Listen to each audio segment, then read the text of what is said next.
Bismillahirrahmanirrahim. Assalamualaikum warahmatullahi wabarakatuh. Perkenalkan, nama saya Nur Afni Reski Syam dari kelas PAI 3C, kelompok 2, materi gejala pertumbuhan dan perkembangan. Adapun sub pembahasan yang akan saya bahas pada hari ini yakni urgensi mengetahui pertumbuhan dan perkembangan peserta didik.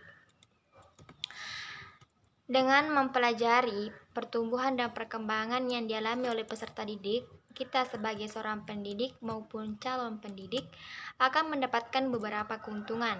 Yang pertama yaitu kita akan mempunyai ekspektasi nyata mengenai peserta didik yang akan kita hadapi. Misalnya, akan diketahui pada umur berapa peserta didik mampu berbicara dan mulai berpikiran abstrak, atau akan diketahui pula umur berapa peserta didik ini akan memperoleh keterampilan perilaku dan emosi yang khusus.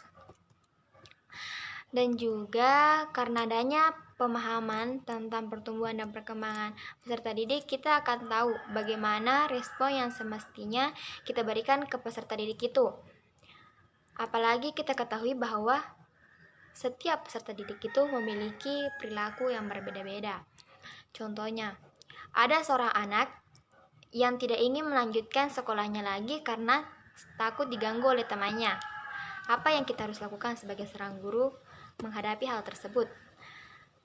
Lantas, bagaimana pula sikap kita terhadap peserta didik yang suka mengganggu temannya ini? Apakah harus kita biarkan begitu saja atau bagaimana?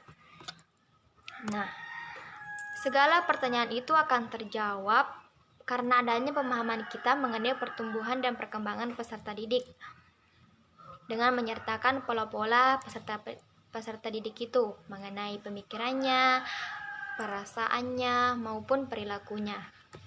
Yang kedua, mengetahui perkembangan anak dan mengenali penyimpangan dari perkembangan normal.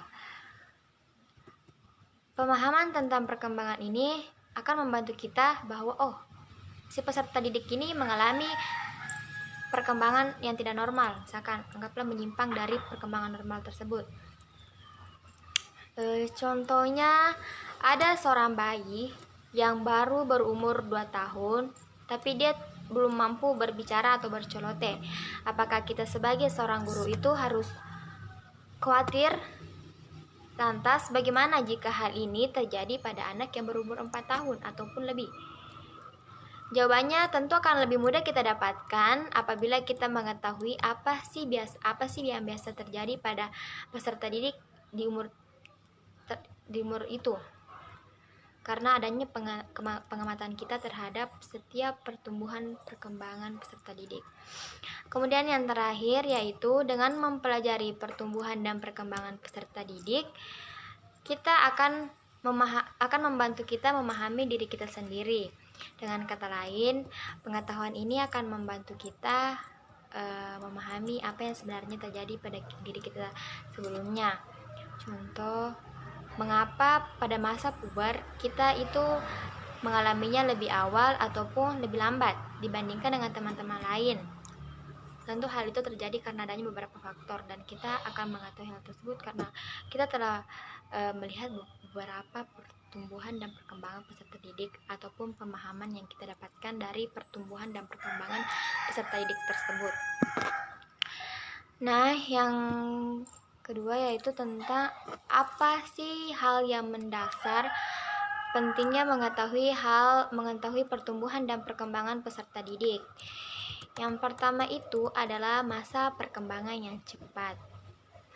Pada peserta didik ini mengalami yang namanya perkembangan yang cepat dibandingkan dengan makhluk-makhluk yang lainnya. Misalkan pada tahun pertama peserta didik mengalami perubahan fisik lebih cepat daripada tahun berikutnya. Hal yang sama pula terjadi pada perubahan yang menyangkut tentang interaksi sosial, perolehan dan perubahan yang menyangkut penggunaan bahasa, kemampuan mengingat, serta berbagai fungsi lainnya. Yang kedua adalah pengaruh yang lama. Maksudnya di sini, tiap peserta didik itu mengalami yang namanya peristiwa-peristiwa atau pengalaman yang pernah dia hadapi di hidupnya di masa lalu. Nah, hal-hal yang terkadang hal itulah yang membekas di dalam pemikiran, dan di dalam pemikirannya itu kadang mampu membuat dia menjadi orang yang murung. Kita sebagai seorang pendidik harus mengenal hal-hal mendasar seperti itu agar kita mampu mengatasi berbagai masalah saat memberikan pengajaran terhadap peserta didik itu. Kemudian proses yang kompleks. Maksudnya proses yang kompleks itu ada peserta didik yang mengalami proses penerimaan materi itu dari sederhana menuju proses yang kompleks. Ada peserta didik yang gampang memahami secara sederhana, dan ada pula peserta didik yang memang harus dijelaskan secara detail, sedetail-detailnya baru dia memahaminya. Dan kita harus mengetahui perkembangan peserta didik itu. Kemudian nilai yang ditempatkan. Nilai yang ditempatkan ini itu kan kita ketahui bahwa guru pertama si peserta didik itu adalah orang tuanya. Nah, disinilah kita akan melihat peran orang tua dalam memberikan nilai-nilai kepada anaknya. Nah, nilai-nilai inilah yang akan berpengaruh kepada kehidupan sehari-hari anak tersebut, dan juga kita akan mengetahui bagaimana metode mengajar yang baik kepada peserta didik itu. Kemudian yang terakhir adalah masalah yang menarik. Mengapa kita harus mengetahui pertumbuhan dan perkembangan peserta didik itu? Sebab peserta didik itu merupakan makhluk yang mengagumkan dan penuh teka-teki serta menarik untuk dikaji. Kemudahan peserta didik di umur 2 tahun untuk mempelajari bahasa ibunya dengan kreativitas peserta didik bermain dengan temannya itu tentu merupakan dua hal yang berbeda yang sedang berkembang pada peserta didik itu. Nah, oleh karena itu kita harus menggali lagi tentang misteri-misteri yang terdapat pada setiap anak itu. Baiklah itu yang sempat tadi yang saya sampaikan. Kurang dan lebihnya mohon dimaafkan. Wabillahi taufiq wal hidayah. Assalamualaikum warahmatullahi wabarakatuh.